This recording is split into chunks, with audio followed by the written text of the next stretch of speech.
PMC News, informação que gera valor.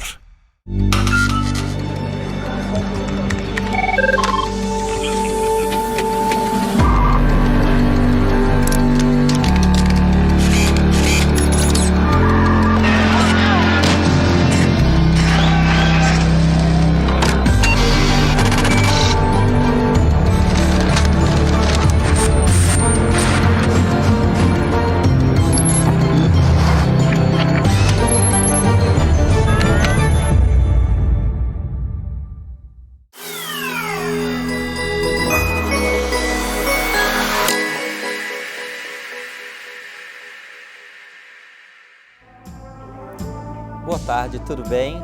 É uma satisfação estar aqui com vocês novamente no programa Você com Dinheiro. Juntamente com Felipe Ferreira, eu, Rafael Pasquarelli, apresentamos o programa todas as tardes de segunda a quinta sobre finanças, fundos de investimentos e mercado financeiro. Felipe, boa tarde. Boa tarde, Rafael. É um prazer dividir a bancada com você e hoje com um convidado muito especial, nosso querido Ricardo Rocha.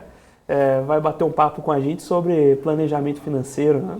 O professor Ricardo Humberto Rocha, eu o conheço há pelo menos 20 anos. Ele tem uma larga carreira como professor, consultor. Ele é professor de finanças do INSPER, ele é consultor da Ambima, ele é consultor da Planejar, ele é consultor da B3 e é conselheiro da Ancor. Ricardo, boa tarde. Boa tarde, Rafael. Boa tarde, Felipe. Muito feliz de estar aqui. Agradeço o convite. Muito bem. Felipe. O tema, o fundo do nosso bate-papo hoje é planejamento financeiro. A gente tem o programa aqui geralmente conduzindo temas de investimento, mas é fundamental entender que antes de simplesmente escolher o ativo, organizar a sua vida financeira é fundamental. Eu queria abrir, professor Ricardo, com essa pergunta. O que fazer antes de começar a sua vida financeira como investidor?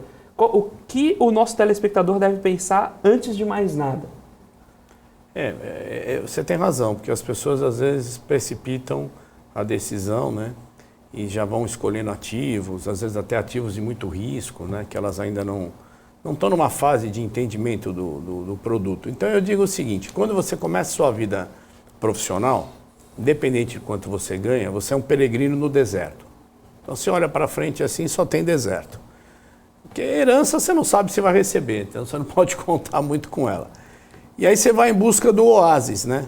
Então assim, o planejamento vai nos levar a esse primeiro oásis. Então eu preciso assumir que eu sou protagonista da minha vida financeira, preciso me organizar e, na medida que o tempo passa, preciso estudar sobre as alternativas de investimento.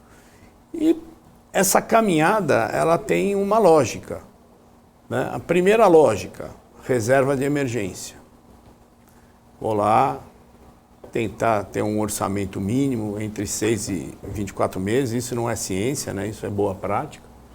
E vou juntando esse dinheirinho. Lembrando que essa caminhada sempre olhando para o suitability, né? Olhando o meu perfil de risco, meu horizonte de investimento, o meu objetivo de investimento, minha capacidade de perda. Sempre essas coisas têm que estar no radar. E aí eu começo essa caminhada. Meu primeiro oásis é a minha reserva de emergência. A partir do momento que eu tenho a reserva de emergência, eu mergulho exatamente no meu perfil, no horizonte e no objetivo, e aí vou começar a olhar carteira de ativos, né? E para cada um é uma solução específica, não tem uma solução igual, né? Cada pessoa tem a sua própria característica. Falando em reserva de emergência, não tem como deixar de fazer essa pergunta. O que é reserva de emergência? Dá para deixar a reserva de emergência em fundo imobiliário? Olha, você sabe que essa sua pergunta ela é interessante porque a gente sempre é provocado com essas coisas, né? É como falar ativos de alta liquidez, né? Outro dia uma pessoa me falou, não, mas um carro tem liquidez também. Eu falei, bom, mas ninguém vai comprar um monte de carro para viver disso, a não ser que seja um lojista de automóvel. Então tem que ter um pouco de bom senso, né? Eu diria que não. Eu diria que um ativo alternativo não deve ser reserva de emergência. Reserva de emergência deve ser um título público, baixo risco, inclusive se você não tem um perfil que aceite marcação a mercado, então cuidado com fundo DI, com título público ou com o próprio Tesouro, né? Então as pessoas também às vezes se assustam muito. Veio deflação agora, o pessoal não estava entendendo por que estava tendo marcação lá nas NTNB. Mas o cara comprou um ativo de 20 anos, ele não pode ficar preocupado num pequeno movimento, né? Então eu diria que não. A reserva de emergência, se você tem ainda dinheiro que está dentro do FGC, ou seja, protegido, você compra um CDBDI. Se você lida bem com a flutuação da marcação, ou um fundo DI, ou uma LFT no Tesouro Direto, um Tesouro Selic, eu acho que é isso, né? E sempre para um orçamento alternativo. Então, se o meu orçamento é 8 mil por mês, eu não preciso ter uma reserva para 8 mil, eu posso ter para 5. É para algum momento onde o calo vai apertar, né? E a gente acredita que esta reserva, ela gera um certo equilíbrio emocional, uma certa segurança, né? As pessoas lidam diferentemente com falta de emprego ou com uma renda menor. Então, ter um dinheiro guardado acalma um pouco o indivíduo. Inclusive, o ajuda a não consumir coisas que ele não precisa, né? Quando ele tem o poder de compra, ele não precisa comprar, né? Quando ele não tem o poder de compra, ele vai lá e gasta e realiza os desejos fora da hora, né? Ô, professor, o que você falaria para quem está nos assistindo agora e esse cara gosta de ações, todo o patrimônio dele está em ações, ele tem uma renda porque é um assalariado, mas ele nunca parou para pensar nos pontos que você falou do planejamento. Ele nunca parou para pensar onde que ele vai querer estar daqui a 5, 10 anos. Ele sempre está pensando assim, eu quero o máximo possível, que eu acredito que seja um raciocínio muito simplista. Aí eu quero ter o máximo possível. Quais perguntas essa pessoa deveria fazer a si mesma e o que ela deveria fazer para atingir esse planejamento? Em outras palavras, ela consegue fazer esse planejamento sozinha, sem a ajuda de um profissional? Bom, talvez consiga, depende muito da formação dela, talvez consiga. Ter alguém para você trocar ideia sempre é produtivo, né? Você que é um excelente professor de finanças, sabe, e lida bem com carteiras e tal, sabe que não faz sentido um indivíduo ter 100% dos ativos em ações. Não faz sentido. Às vezes acontece, você pega um jovem, eu converso com alunos recém-formados, que começaram a jornada e que, sei lá, não tem problema patrimonial, tem uma família mais estável. Então, num primeiro momento, ele fala, estou tudo em ações, porque ainda é pouco dinheiro, né? A gente vê aí a maioria dos bancos ou das corretoras, o que é um cliente ultra arrojado, né? É o cara que tem 30%, 35% em renda variável, né? Então, acho que até por princípio de diversificação, ele não deveria ter 100% em ações, né? Agora, obviamente, a gente não consegue também dizer para ele que ele está totalmente errado, mas ele tem uma exposição ao risco muito grande. Se ele tiver um movimento ruim de mercado, ele pode ter uma perda muito significativa, não sei se ele recupera, né? Então, ter a diversificação é sempre importante. Inclusive, quando a reserva de emergência já vamos dizer assim, atingida, você já tem, você não precisa se preocupar, ou ela já está em excesso, a gente pode criar uma reserva de oportunidade. Ou seja, eu vejo um movimento de bolsa, alguns ativos que eu tenho análise, recebo de um analista que recomenda, ou de um advisor, ou do planejador, estão relativamente baratos, eu acho que pode ter um rally de curto prazo, então eu vou ali e compro essas ações, esse movimento acontece e eu realizo, né? Então, acho que sempre a diversificação é mais saudável, né? Entendi. É o que a avó dizia, né? Cuidado com os ovos todos na mesma cesta. Se a cesta cair, quebram todos. Então, essa reserva de oportunidade, você comentou sobre essa regra de bolso, né, para a reserva de emergência. Tem uma regrinha para reserva de oportunidade também? Dá para quem está hoje, a gente sabe que tem muita da nossa audiência que eventualmente opera em curto prazo, faz alguns movimentos de trade mais curtos. Tem uma regrinha de bolso que dê para usar enquanto ele coloca nesse giro, quanto ele deixa ali guardado para uma oportunidade especial? Não, de percentual não tem. Primeiro que assim, faz sentido se ele for um investidor que, mesmo conservador, olha no risco uma possibilidade de ter um retorno curto e interessante. O que precisa é ter disciplina. Ou seja, se eu tenho uma reserva de oportunidade, você teve um movimento inesperado de bolsa, ou por alguma declaração política, ou alguma coisa externa que não se imaginava e contamina o mercado, aproveita, vai lá, compra aquelas ações que estão baratas e no primeiro movimento você zera. Eu vou dar um exemplo. Às vezes o cara fica um ano na renda fixa para ganhar 13%. Né? E vai pagar imposto e vai pagar taxa de administração dependendo do ativo que ele vai fazer. Se ele tem um movimento de curto prazo na bolsa, onde ele ganha 10, 15, 20%, e se o objetivo dele era aproveitar esse movimento, realiza o lucro. Né? Então, assim, a reserva de oportunidade ela tem que ser muito bem utilizada nesse contexto. Não é aquela minha carteira de ações que eu tenho longo prazo, né? Na qual eu vou, ou eu escolhi porque eu acho que eu vou receber dividendos, ou porque vai ter uma forte valorização, é para pegar uma valorização momentânea. Então, deu aquele resultado, então é bom estabelecer talvez um ganho, X%, aí cada um vai ter o seu, né? A partir de X% realiza e não fica olhando mais, né? Eu nunca vi alguém ficar triste porque realizou lucro e as ações continuaram subindo. Eu já vi o contrário. Né? Então, essa disciplina na reserva de oportunidade é fundamental. Você tem que ter essa disciplina. Você comentou sobre ter o alvo do lucro, isso conversa com o que o Rafael comentou. Eventualmente você tem o seu alvo de renda para aposentadoria também, né? Sim, mas aí a gente tem que voltar lá para aquela jornada. Comecei a jornada, primeiro oásis. Primeiro oásis é a reserva de emergência. Né? Continua a jornada. Aí eu vou juntando um dinheirinho, eu vou ter uma cisterna. Né? Tem uma cisterna que eu começo a diversificar os ativos, renda fixa, renda variável, fundo imobiliário, mas ainda numa fase onde eu não estou olhando a longevidade. A longevidade, se a gente fosse fazer um paralelo entre o oásis e a cisterna, seria construir minha represa. Cada um vai ter a capacidade de construir uma represa diferente.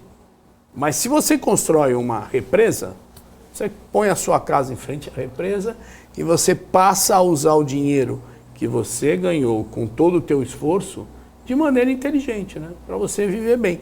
E o jovem que está nos assistindo, principalmente aquele que tem menos de 35 anos, ele, desculpe dizer, mas vai trabalhar mais uns 70 pelo menos. Então dá tempo de construir a represa. Felipe, por exemplo, daqui 100 anos, eu não estou aqui, Pasquarelli não sei, mas ele vai estar apresentando aqui o programa, tá certo? Então, assim, tem que ter muita água guardada, porque viver é muito bom, mas é muito caro, né? A gente sempre brinca, fala, qual é a boa notícia? Vamos viver muito mais. Qual é a má notícia? Vamos viver muito mais. Uma notícia no sentido que você tem um custo, né, de manter qualidade de vida que é alto, né? A sensação que a gente tem, né, fazendo uma brincadeira aqui para descontrair, é que daqui a pouco esses jovens vão ser que nem o Enoque, o Matusalém, né, vão viver 150 anos, 200 anos para juntar dinheiro. Ricardo, o que você acha das simulações de renda fixa para a Previdência? Você colocaria quantos por cento de taxa real para um jovem de 30 anos? Então imagine você que está nos assistindo e quer montar uma reserva para a sua aposentadoria. Quando você faz esse tipo de raciocínio, a primeira premissa que você precisa ter é quanto que o seu dinheiro vai render acima da inflação. Se você usar a premissa muito otimista, lá na frente você vai chegar à conclusão que você não guardou o suficiente. Porque se você coloca uma premissa muito otimista, basta você colocar pouco dinheiro hoje, que lá na frente você vai ter o dinheiro suficiente para você viver na sua aposentadoria. Quais comentários você gostaria de fazer? Você poderia nos ajudar em premissas realistas para rendimento acima da inflação? Essa pergunta ela é difícil porque o cenário muda muito rápido, né? Então, se a gente voltar aqui no tempo, com taxa de juros lá 2%, mas antes da pandemia, vamos voltar antes da pandemia, reforma da Previdência no Brasil, o ano estava razoável em 2019, internacionalmente também não tinha nenhum ruído, né? Então você fala, acho que melhor usar aí 0,25 de juro real mês, 0,30. Em termos de anuais dá quanto isso? E daria aí, sei lá... 5? Acho que abaixo de 5 seria o ideal. 4,5. Um 4,5, que é uma boa taxa, aliás. Antes ou depois dos impostos? Antes. Aí você tem que... É difícil, você tem que ser mais conservador. para você aumentar o seu aporte. Só que aí você tem um planeta que saiu da guerra, todo machucado, né? Guerra na Europa, situação no Brasil a gente não sabe como vai ficar, então você começa a se perguntar, né? O ponto importante é que inflação por longo prazo é um problema. Inflação, eu faço uma piadinha, né? Acho que essa hora aqui dá para fazer. Fica que nem quando o cara pega pé de atleta, sabe? Frieira, pé de atleta, micose. Pé de atleta não é muito um problema que eu tenho, não. A parte do atleta... Por que eu estou fazendo essa brincadeira? Porque isso aí são fungos. E a pessoa pega porque ela tem uma propensão a pegar e não tem cura. Você pode lavar o pé, botar talco, botar meia, mas o primeiro descuido, ele volta. Inflação é igual, cara.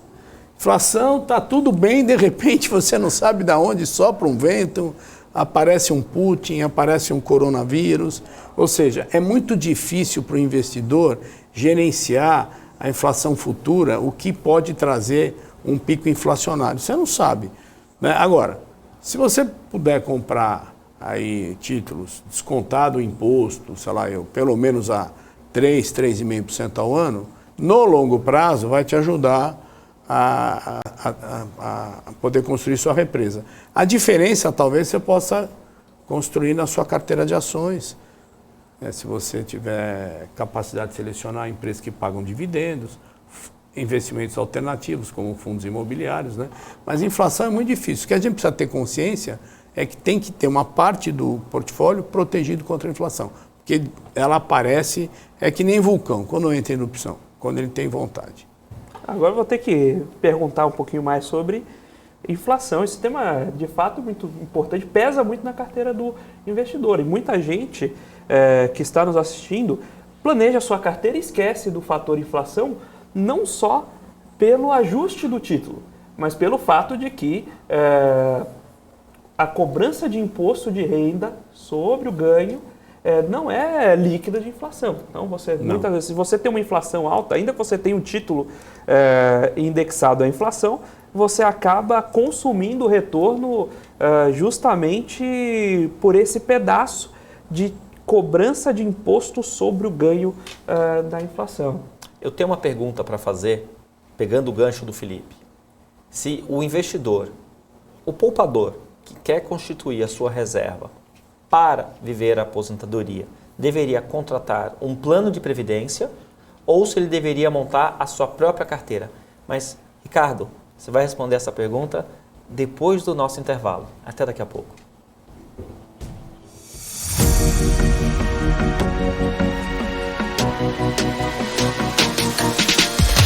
PMC News. Informação que gera valor.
Você está cansado da mesmice? Negociando em plataformas com ferramentas desatualizadas? Falta variedade e funcionalidade? Aproveite nossa grande seleção de ferramentas de trade. Baixas taxas de negociação, suporte em português 24 horas por dia, com mais de 200 criptomoedas disponíveis para trade e a facilidade de depósitos com Pix. Aproveite o futuro agora. Bybit. Abra sua conta hoje mesmo. bybit.com.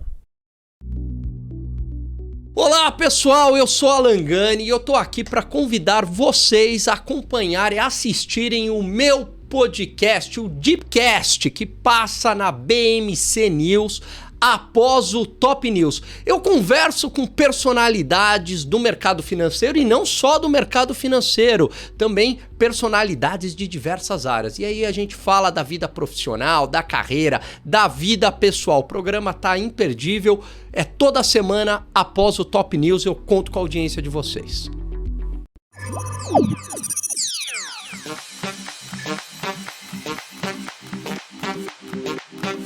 Entendemos completamente os sistemas, tecnologia e infraestrutura necessários para criar o ambiente de negociação ideal para os nossos clientes. E o Trader Active conta com vantagens que fazem toda a diferença no dia a dia de operações. Aqui você pode negociar com as plataformas mais poderosas do mercado financeiro. Nós fomos uma das primeiras corretoras mundiais a oferecer a MetaTrader, a plataforma mais utilizada no mundo, com acesso totalmente sem custos. Oferecemos também a nossa própria plataforma, a Active Trader, que foi desenvolvida sob medida para atender às necessidades dos nossos clientes, com tecnologia de execução exclusiva que proporciona uma performance totalmente fora da curva. Ela utiliza os mais avançados recursos gráficos da TradingView e traz uma experiência de negociação diferenciada.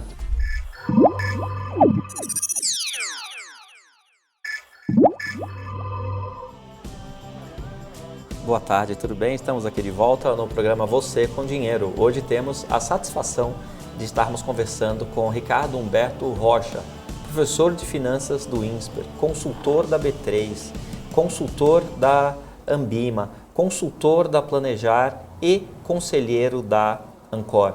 Ricardo, a minha última pergunta antes do intervalo foi a seguinte: para quem quer constituir uma reserva para usar como aposentadoria, deveria montar a sua própria carteira de títulos ou comprar um plano de previdência? Eu vou responder como no programa aí do Qual é a Música, numa nota só, maestro, as duas coisas. E vou dizer por quê. Você comprar títulos de longo prazo, com principalmente títulos tipo a NTNB, né, onde você se protege da inflação e tem um juro real, você vai jogando essa sua poupança, esse seu esforço de guardar dinheiro para o futuro. Mas a Previdência tem outras possibilidades. Principalmente no futuro, você, na hora de transformar tudo em renda, para de fato viver o momento da sua aposentadoria, você pode eventualmente na Previdência contratar uma renda. Então você tem alguns diferenciais na Previdência. Você vai me dizer, mas depende de quem é o gestor. Sim, depende. Então você tem que escolher com bastante cuidado. E eu vejo muita gente criticar a Previdência sem entender. E essa comparação deveria levar em conta a tábua atuarial, ninguém leva. Deveria levar em conta a possibilidade de você contratar uma renda por prazo certo, uma renda vitalícia, né? Então, um dos momentos mais críticos que tem para quem tem um plano de previdência é a partir do momento que ele pode transformar todo o acumulado dele em renda ou resgatar e fazer investimentos, né? Então vai depender de cada um, né? Tem gente que talvez transformar parte do recurso em renda que está na previdência seja melhor. Toda vez que a gente estuda finanças ou qualquer outra ciência, a gente pega algumas situações bastante controladas, cria várias hipóteses para tentar responder a pergunta. E depois que essa pergunta é respondida, a gente tenta afrouxar as hipóteses. Vamos supor que você esteja falando com alguém que vai se aposentar daqui a 30 anos. A pessoa quer parar de trabalhar daqui a 30 anos e essa pessoa tenha R$1 milhão hoje. R$1 milhão hoje. Você consegue fazer alguns comentários sobre R$1 milhão hoje na NTNB ou R$1 milhão num plano de previdência? Quais seriam os prós e contras nessa situação super controlada, né? R$1 milhão hoje, vai usar o dinheiro daqui a 30 anos e a pessoa está em dúvida entre comprar uma NTNB que vence lá em 30 anos ou aplicar num plano de previdência.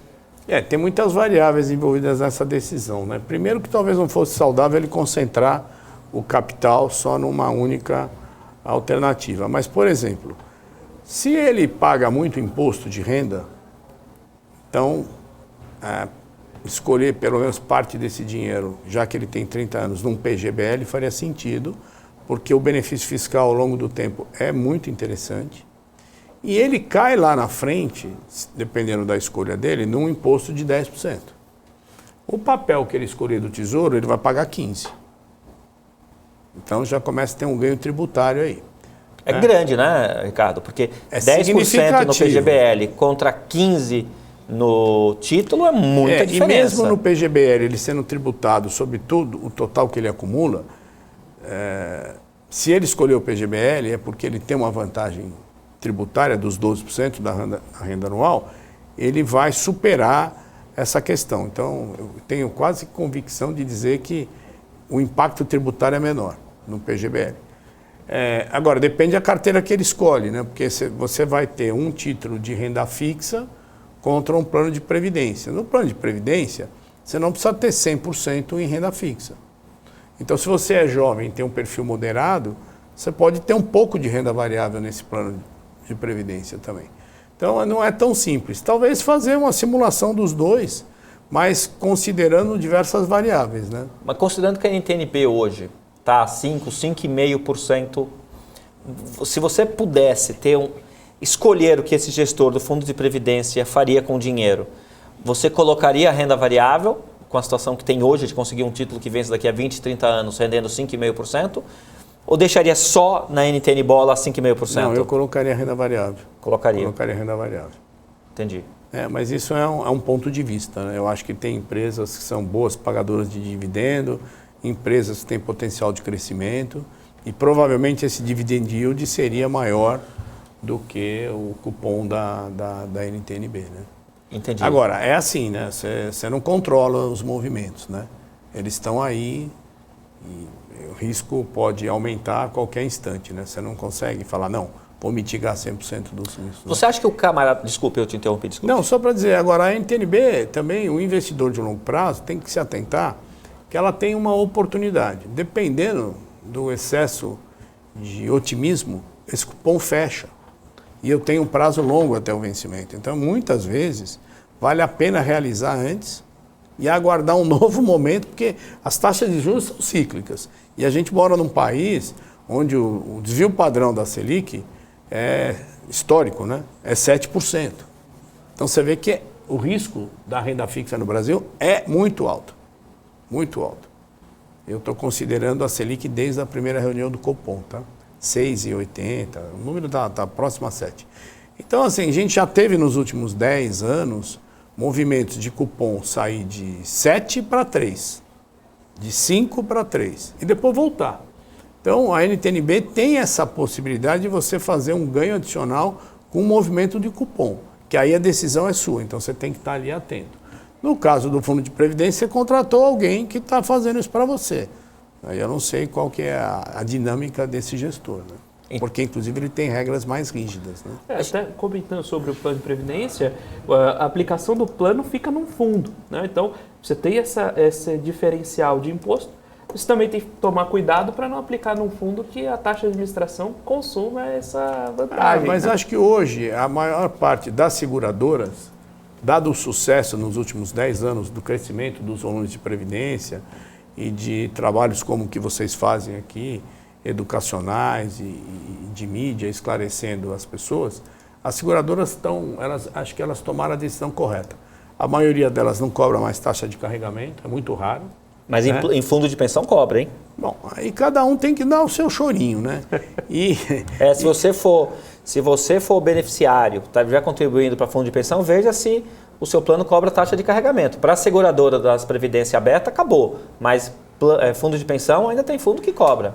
E aí você precisa, então, dar uma garimpada, né? Olhar. O que é interessante é que a gente faz, às vezes, alguns eventos para empresas para motivar os funcionários a fazer o fundo de previdência. Geralmente aberto, né? O cara encosta numa seguradora e o vesting é de 10 anos, né? Quer dizer, A sua parte está livre a qualquer momento. O do empregador, na maioria das vezes, são 10 anos. Agora, o que eu tento entender e muitas vezes não consigo é por que o sujeito não faz. Porque a parte da empresa, o retorno é infinito, porque não custa nada para ele. Quer dizer, se eu coloco 1.000 e o meu empregador coloca 500, aqueles 500 não saem do meu bolso. É isso? Eu deveria fazer. Ah, mas não sei se eu vou ficar 10 anos ali. Tudo bem. Não vai perder nada? Não vai perder nada. E em contrapartida, a sua parte, você pode portar. E dependendo do fundo, você pode continuar. Né? Então, assim, se a gente pensa, as pessoas falam, pô, mas 10 anos é muito tempo. Eu falo, são 120 meses. É muito pouco tempo. Ô, Ricardo, tem coisas que as pessoas físicas fazem que não dá para acreditar. Vou dar um exemplo simples. Você, que é assalariado, quando você tirar férias, você pode solicitar para a empresa te pagar, adiantar 50% do seu 13º. Quando eu explico isso em aula, tem gente que fala, mas eu não quero.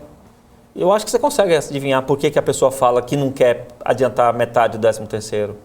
Arrisca uma explicação? Não, é assim, uma delas é que ela não entendeu absolutamente nada. Segunda coisa é que ele está programando o 13º para consumo. O que a pessoa responde é o seguinte, não, mas se eu adiantar o 13º agora, eu gasto. Então, isso que eu estou falando. É que tem uma coisa que as pessoas precisavam sempre levar em conta nessa jornada, que eu sempre agora ando com a figura do deserto. Porque a gente começa no deserto. Né? Porque se você tiver... Eu sempre falo, herança, não sei se eu vou receber. Posso ter pais ricos, espero receber, mas não sei. Então, estou no deserto. Que assim, uma coisa é desejo, outra coisa é necessidade. Né? E o planejamento financeiro tem que priorizar as necessidades. Os desejos, você vai deixando para frente, você tem tempo. Você tem tempo. Né? Não dá para a gente achar que o futuro não vai chegar. Né? A gente sabe, vocês dois são pessoas de finanças, que têm o viés de desconto hiperbólico e de valor presente, que é muito comum, né? Eu gosto de dar esse exemplo, deve ter muita gente jovem aí, início de carreira, que era estagiário, virou trainee, aí o primeiro bônus, o que o cara faz? O sujeito que prioriza as necessidades, ele vai guardar. Aí ele vai ver o perfil dele, se ele vai para a carteira da NTNB, se ele vai para a Previdência, se ele vai para ações, aí cada caso é um caso. Mas o cara que não bota fé no tempo, ele vai comprar um carro importado. Nada contra comprar carro, hein? Aliás, eu sou da geração que adora ter um bom carro, nada contra. Mas o que eu digo é o seguinte, ele vai gastar aquela grana que era variável, não é fixa, ele não sabe quando é que ele vai ter outra, e vai financiar uma parte do carro. E quando você vai conversar com as pessoas, elas falam, mas eu preciso viver intensamente. Né? Ela não consegue fazer uma projeção que talvez aquele bônus aplicado em 10 anos ela comprasse 5 carros. Né? Então, assim, a paciência é importante, né? E priorizar sempre necessidade. Desejos a gente deixa para depois. Eu sempre que estou orientando jovens, meninos e meninas jovens aí, minhas alunas, meus alunos que estão indo para a área financeira, seja de banco ou de empresa, eu falo, olha, quando você vai arrumar o cabelo, ou vai passar o batom, tá ali vendo o cabelinho ali, olhando no espelho de manhã, pratique a palavra não, né? E use para você também. Então você vai no shopping na hora do almoço, porque é ao lado do seu trabalho, você vai comprar um sapato novo para quê? Você fala, não vou comprar. Né? Sempre comprar aquilo que é necessário. Né? E priorizar, porque tem vários exemplos, né? Aquelas pessoas que falam, eu ganho pouco. Outro dia eu ajudei uma família, eu ganho pouco, jamais vou conseguir levar meu filho para Orlando. Era um desejo deles. Aí eu fui olhar o perfil de gasto com viagens, os caras gastavam por ano no Brasil o que dava para ficar 10 dias nos Estados Unidos. Mas eles gostavam de viajar todo final de semana. Então, e não enxergavam, né? Porque o dólar está alto e tal. Então, tudo é planejamento, né? Quando você planeja, você obtém o resultado, mas a paciência é importante. Ô, Ricardo, a gente está falando aqui com quem tem dinheiro sobrando. E para quem tem dinheiro faltando? Dá para ser... Todos esses lugares que você participa, particularmente na Planejar, tem como montar um plano para quem está devendo, para quem está, digamos assim, lascado, porque tem uma dívida tremenda? Eu posso complementar a pergunta aqui do Rafael? A gente também está falando sempre de previdência para quem teve por exemplo, acesso a esse conteúdo, tem acesso à educação financeira ainda quando jovem. Agora, imagina alguém que já está numa idade mais avançada, eventualmente só teve acesso a esse conteúdo agora. E agora quer sentar e se organizar para preparar uma aposentadoria um tanto melhor, dentro do possível, dos próximos 10 anos, digamos. O que ele tem que olhar diferente? Por exemplo, essa questão do PGBL, de, poxa, a tabela regressiva ajuda quem está mais no comecinho, mas não tanto para quem já está numa idade mais avançada. Quais são os pontos para quem já está pegando esse conhecimento um pouco adiantado da vida para se atentar? O PGBL não é só a idade, né? Claro, quanto mais velho, pior você fazer PGBL. Mas depende se você paga muito imposto, né? Depende se você paga muito imposto. Então, se você paga muito imposto, tanto faz ser jovem ou velho, você vai continuar pagando imposto, né? Então, talvez aí a vantagem fiscal vai muito mais, não da idade, mas dessa condição de você pagar muito imposto. Você pode ser um profissional liberal, um médico, que trabalha até os 85 anos, tem 70, nunca fez nada e está pagando imposto. Então, você tem que sentar com um planejador e fazer a sua simulação. A dívida é sempre um desafio, né? 4 anos atrás, quando estava esse debate eleitoral, que já se passaram 4, hein? Um dos candidatos do primeiro turno, posso até falar o nome, o Ciro, levantou uma bandeira importante.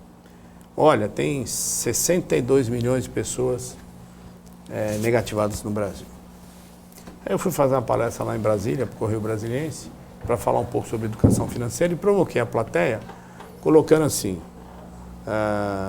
maiores populações latino-americanas, né? Primeiro é Brasil.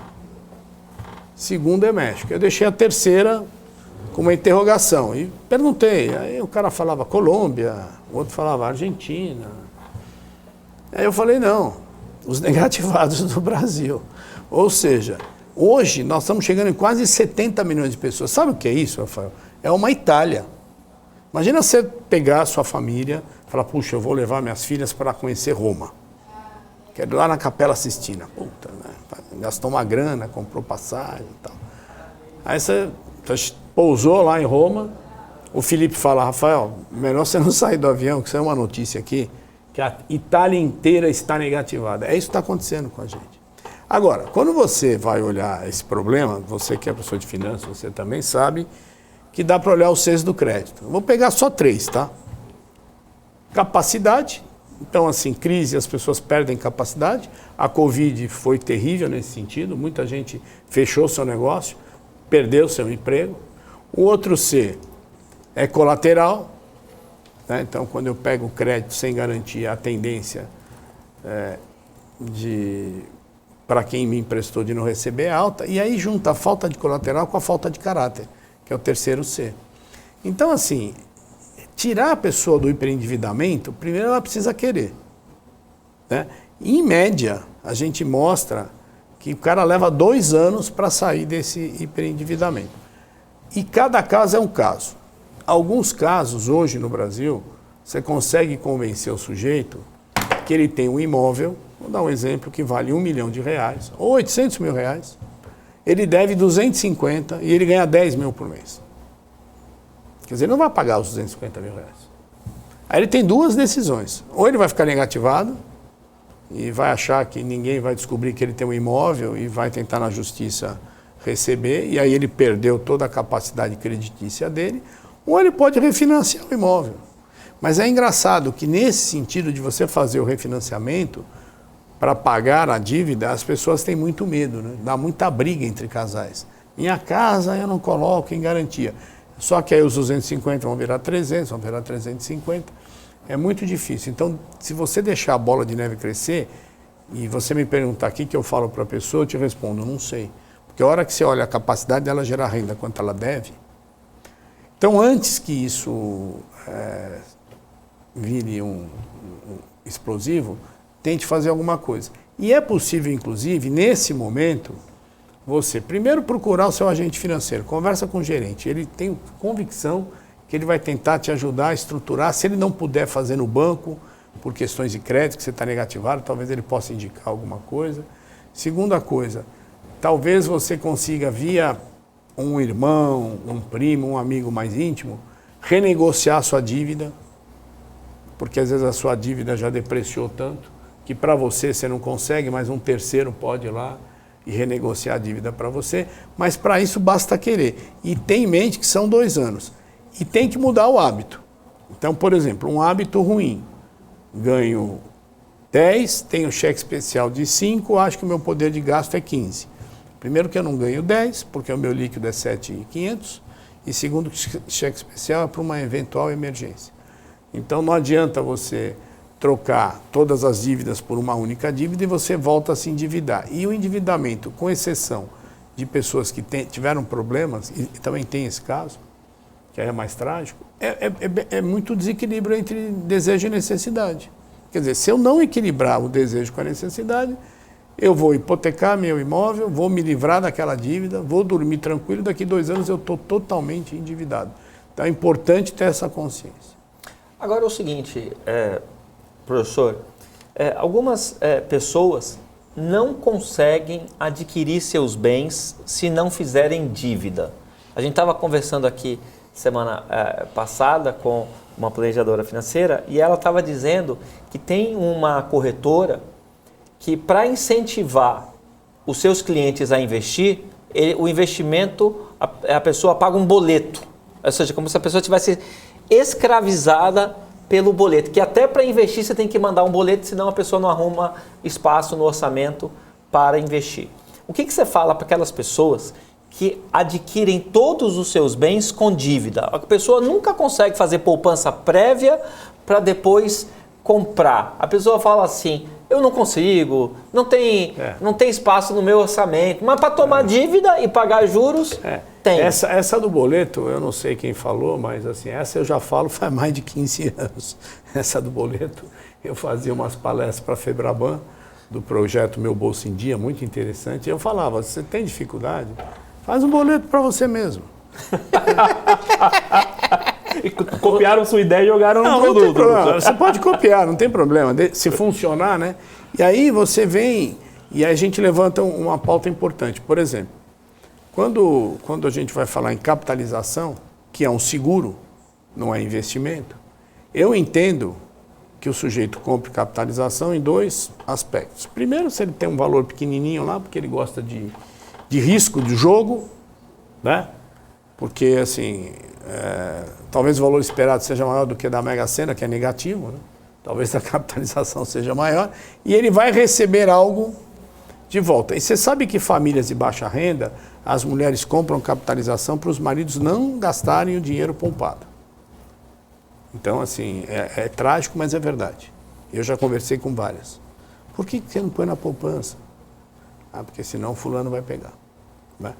Agora, e todo mundo bota o holofote na capitalização, correto? Para dizer, não é investimento, mete o pau. Pouca gente sabe dessa questão com pessoas de baixa renda. Aí pergunto para você, quando você está na sua casa, no horário nobre, vem propagandas muito legais sobre consórcio. Não devia ter um disclaimer ali embaixo? Eu acho que sim, porque a maioria deles cobra 17% de taxa de administração. Então, diante da identificação que as pessoas têm um viés de dificuldade de guardar, porque não acreditam no futuro, e aí elas fazem dívida porque elas são obrigadas a pagar, esse produto explodiu. Não estou dizendo que é ruim, mas eu acho que a maioria das pessoas não tem consciência que estão pagando para guardar dinheiro. É meio contraria a lógica das finanças, né? Porque o FV, a não ser que a taxa nominal seja negativa, estou falando em valores... FV, pessoal, é o valor futuro. É valor futuro. O FV sempre tem que ser maior que o PV, né? Não pode ser o contrário, né? E aí as pessoas vão sair do consórcio, tomam uma trauletada, se ela não conseguir ficar até o final, porque alguém vai ser o último, né, para pagar a luz, né?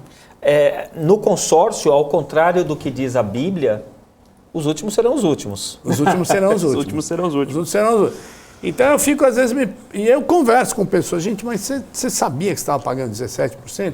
Não, eu sabia que tinha uma taxa de administração e tal. Talvez um consórcio imobiliário, quando você tem muito fundo de garantia, você consegue simular se é melhor fazer o financiamento imobiliário ou fazer o lance com o FGTS. Mas é um caso específico. Agora, para o automóvel, Você vê como a pessoa não confia no futuro, né? Então emite o boleto para ela mesma. Perfeito. E aí ela pode pôr até uma taxa de administração, né? Fazendo uma piadinha aqui, põe lá, bota lá, meu boleto é 2.000 e bota a multa diária. Pagou atrasado, bota lá, 1% ao dia. Olha a oportunidade de você criar uma fintech assistindo o programa Você com Dinheiro aqui na BMC News.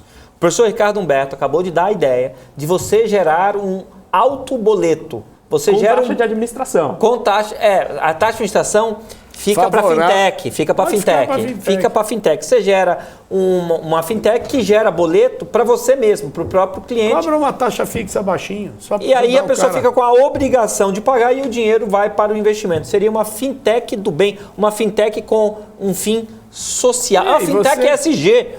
ESG e você pode associar a sua fintech a excelentes gestores de fundo, por exemplo, né? E já ter um fundo com taxa de administração mais acessível, que você consegue encaixar no social, e vai mostrando para a pessoa ao longo do tempo o quanto ela tem, né? E isso eu acho que ajuda muito, né? Ajuda. O cara vê o dinheiro crescer, ele se sente muito seguro, né? E tem que se trabalhar, porque isso é emoção. Isso aí não é ciência, tem que trabalhar. Estou dizendo, não é ciência financeira, né? É outra ciência, né? Outra ciência. É outra ciência. Você tem que trabalhar, porque a emoção destrói patrimônio. Pessoal, estamos conversando com Ricardo Humberto Rocha. Se eu falar o currículo dele aqui, vai demorar 5 minutos. Vamos para o intervalo, depois a gente volta aqui.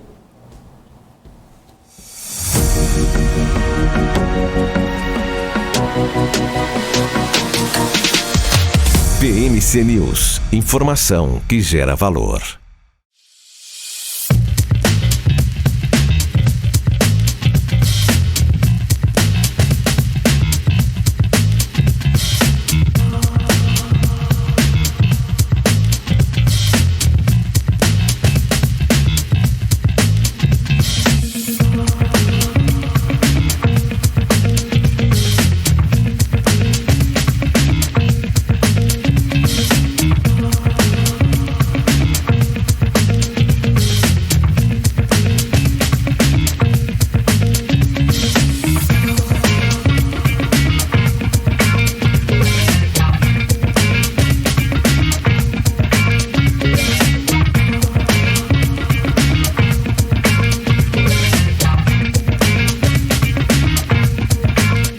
As empresas que fazem parte do seu dia a dia estão em uma das maiores bolsas do mundo, a Nasdaq.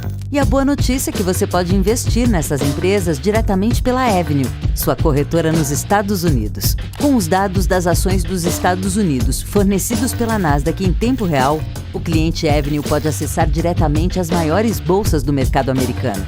Entre neste mercado de tecnologia e inovação. Acesse avenue.com.br/Nasdaq e seja bem-vindo ao mercado global.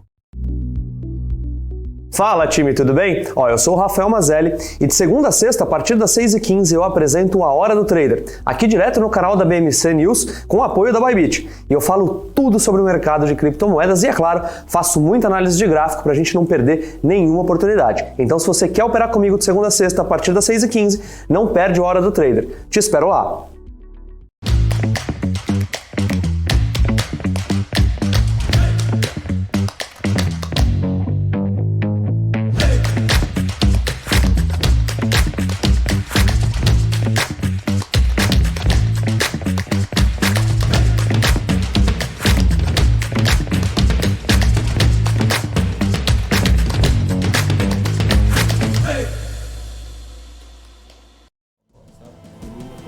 Pessoal, tudo bem? Estamos aqui de volta. Estamos conversando com o professor Ricardo Humberto Rocha, planejador financeiro, professor de finanças do INSPER, consultor da B3, consultor da Planejar, conselheiro da Ancor. Não sei se eu tinha falado que é consultor da Ambima, quer dizer, um vasto currículo, mas já foi tesoureiro de banco. Você já foi tesoureiro de banco, não é? Foi. Você foi tesoureiro de qual banco? Fui tesoureiro de alguns bancos aí, Rafael, mas isso ficou lá nos anos 90. Lá nos anos 90. Então, é uma pessoa que vasta atuação profissional em bancos, vasta atuação como professor, como consultor. E agora eu vou fazer uma pergunta, que é a seguinte: é uma boa meta ter a casa própria? Olha, por quê? Se você olhar, se você pudesse ter um banco de dados, você que adora trabalhar com sistema aí, com dinheiro, né, que é sensacional, por sinal. Já usei várias vezes, muito bom, recomendo que assinem, muito bom o trabalho do Rafael. E você tivesse acesso a todas as pessoas do mundo que declaram imposto de renda. Todas. Eu não sei quantas são, mas a gente até podia descobrir. Imagina que você tem acesso à declaração de renda de todo mundo no mundo que declara renda. Obviamente que vai ter meia dúzia de bilionários. O resto serão pessoas normais, né? Qual é o ativo mais valioso no imposto de renda delas? A casa. A casa. A casa. A casa está muito ligado à nossa condição lá de trás, quando a gente, no processo evolutivo, constitui família. Estou falando do homem das cavernas, se é Neandertal, Homo sapiens, agora tem um terceiro, sei lá, pouco importa, né? Mas estou falando de 1 milhão de anos atrás, onde você cria a família, né? Isso aqui é interessante, né? Essa questão de família é antiga, hein? É o que fez a gente chegar até aqui. Você tem a família, e onde que as pessoas se protegem? E a gente viveu eras glaciais, muito frio, né? Onde é que as pessoas protegiam? Numa caverna. O que as pessoas querem ao final do dia? Às vezes elas não estão bem, passaram um dia pesado, o trabalho não foi legal, ou um filho não está bem, a esposa não está bem, ou ela é solteira também não está bem, ou o cachorro não está legal, ou o time de futebol perdeu. Enfim, o que ela quer fazer? Chegar na casa dela, tomar um banho, comer alguma coisa, ligar uma televisão, falar, puxa, eu estou aqui, eu me sinto protegido. Muito bem. Tem muita gente que alega que é melhor guardar dinheiro e morar de aluguel. Eu falo, depende muito, porque se o sujeito não tem paciência nem para comprar um carro, imagina para comprar uma casa, né? Então, qual é o problema do Brasil? O Brasil tem 9 grandes regiões metropolitanas. Salvador, por exemplo, que eu sei que você conhece bem, não tem mais terreno. Acabou, não tem. Não tem. A não ser área de invasão em todas essas 9. Mas se eu pensar em áreas legais para você fazer qualquer movimento imobiliário, todo mundo quer morar nas 9. Bom, se todo mundo quer morar nas 9, falta terreno. Se falta terreno, a qualquer movimento de melhora de renda, o preço do metro quadrado supere muito a sua capacidade de investimento. Essa é uma visão minha. A não ser que você seja o ultra melhor investidor do mundo, que acerta todas. Você acerta todas, você sabe todas as ações que vão subir, compra e vende todas que vão cair antes delas caírem. Mas tem guru na internet que diz quanto vai estar a bolsa, quanto vai estar o dólar, tem um monte de seguidor. O cara lê o futuro, né? Ele é futurólogo, mas enfim. Então, nesse sentido, tem momentos que quando você se prepara para dar um sinal, para não financiar tudo, e tem, como o Felipe gosta das receitas de bolo, né? Tem assim, por exemplo, você vai comprar o primeiro imóvel. Você vai comprar o primeiro imóvel, para que você vai comprar um imóvel definitivo se você tem 30 anos de idade? Não precisa, você tem o tempo a seu favor, né? Compre um imóvel menor, financie em 15 anos, normalmente você vai pagar em 8, 9. Aí esse primeiro, você já tem uma grana para dar de sinal no segundo, né? Então eu sou muito favorável que as pessoas tenham seu imóvel. Até se ele quiser, dependendo da região que ele veio, às vezes é do interior de São Paulo ou de outra cidade do Brasil, e está trabalhando em São Paulo, ele pode morar de aluguel aqui no estúdio e pode comprar um imóvel ou 2 lá na região dele e alugar e pagar aqui o aluguel dele. Porque o salto do preço do metro quadrado mata qualquer valorização de carteira de investimento. Isso eu posso te falar. O Guilherme Rodrigues está falando o seguinte, uma pessoa que lava roupa na mão vai juntar dinheiro para comprar daqui a 12 meses ou vai se endividar para ter o bem na hora? Guilherme, eu aposto que não é o seu caso. Eu ponho a mão no fogo que não é o caso do Guilherme. Ou na água, né? Na água que está lavando a roupa. A questão é a seguinte, Guilherme. No caso da lava-roupa, ou quebrou o seu fogão, quebrou a geladeira, você não pode esperar 12 meses para comprar a sua geladeira. Sim. Mas aquela Tucson que você comprou, aquele carro francês que você comprou, que tem lá o financiamento de 60 meses, não daria para ter comprado um carro pior e depois, não sei se dá para ser pior que esse, mas enfim, ok, que tem casos que não dá para guardar, mas boa parte das vezes as pessoas estão antecipando a renda e comprando coisas que elas poderiam juntar para depois comprar. Eu posso contar meu caso pessoal. Eu, quando conheci o Rafael, me financiei para comprar um carro importado. Você lembra disso, Rafael? Impressionou, Rafael? Mas é um carro importado da onde? Para trabalhar, mas era um Chery QQ, o carro importado, você entendeu? Era um carro chinês. Olha, eu vou dizer uma coisa para vocês e para o seu telespectador aí, que é o Guilherme, é isso? O nome dele é Guilherme Rodrigues. É o Guilherme. Olha, antes da pandemia, eu sempre brincava com as pessoas, falava, abra seu guarda-roupa, seu closet. Você vai ver que era 70-30. Você usava 30% do seu estoque de roupa. É claro, se o cara viaja para o exterior, ele vai ter um casaco para neve, tá? Mas esquece isso. Eu estou dizendo de forma geral.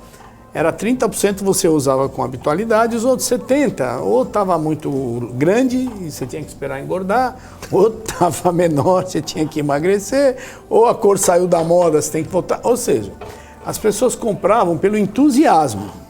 Na pandemia, as pessoas estavam trabalhando em casa de pijama e com uma malhazinha aqui, porque ninguém olhava que o cara estava de pijama. Então a gente tem um aprendizado recente que dá para viver com menos coisas e priorizar guardar dinheiro, porque entre o coração e o bolso a distância é muito curta. Isso não sou eu que falo, é um rabino chamado Newton Bonder. E me impressionou mais ou menos isso que ele falou num livro que eu li, Na Ponte Aérea. E então, cuidado com o uso do dinheiro, sabe? O dinheiro, ele é uma coisa importante na vida das pessoas. É muito difícil de ganhar dinheiro, é tudo suado, né? É o trabalho, é só a gente verificar. E outra coisa, você pode ser o maior empresário do mundo, você vai achar que ganha pouco. Todo mundo acha que ganha pouco, isso é natural, né? Outro erro que as pessoas fazem, por isso que elas não valorizam o que ganham, elas têm mania de olhar salário líquido. Salário líquido é para você fazer o orçamento.